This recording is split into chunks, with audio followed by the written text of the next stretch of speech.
Sean Diddy Combs acquitted of racketeering and sex trafficking today in his high-profile trial, but he was found guilty of 2 counts of transportation to engage in prostitution. NBC4's Robert Kovacik joins us now live here in the studio with what comes next following this split verdict. Robert. Kathy, prosecutors are said to be going for a sentence of roughly 4 to 5 years, but chop off about 12 months for time served. Late tonight, I spoke with 2 Los Angeles attorneys known very well nationwide who are invested in this case for different reasons and reacting to the outcome that 55-year-old Sean Combs will one day be a free man. In apparent relief, Sean Diddy Combs sinking to his knees today in the courtroom. It's a frightening experience if you're Sean Combs. Combs never testified, and his lawyers called no witnesses. They said he was put on trial for his lifestyle and didn't commit the crimes he was charged with. The government overreached, grossly overreached. Defense attorney Mark Garagos is a familiar face when it comes to high-profile criminal trials. His daughter, Tenny, served on Diddy's defense.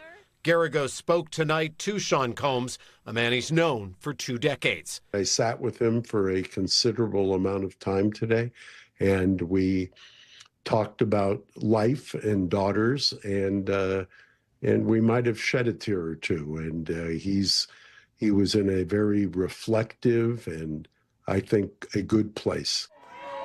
Sean Combs' mother blowing a kiss to the crowd, leaving the courthouse after a jury found her son not guilty of racketeering and sex trafficking, the most serious charges Combs was facing. That was a right decision by the jury because the evidence simply was not there to support racketeering. That's for drug cartel leaders and for mafiosos. Combs was convicted on 2 counts of a lesser charge, transportation to engage in prostitution. First of all, he is a convicted felon as of today. Another high-profile attorney, Gloria Allred, represented, quote, a number of victims who didn't testify in the trial, but did come forward. It took a lot of courage, and I'll tell you why. Because there was a great deal of fear, Robert, that if they did speak to law enforcement, somehow they'd be retaliated against either, or, become victims of violence either by Mr. Combs, that was their fear, or his supporters. Combs is still facing dozens of civil lawsuits, Gloria Allred representing women in 2 of them. Both are sexual assault cases. The allegations are drugging and sexual assault. Combs is also facing a future out of prison. If convicted of the most serious charges, he could have been put away for life. I have all the confidence in the world he's going to do great things. Is he going to be one of the comeback kids, so to speak? Probably. Having said all that, it will really be hard to forget what we learned about him in this trial. Will the music mogul one day call Los Angeles home again? You may remember this out of Holmby Hills, News Chopper 4 flowing overhead.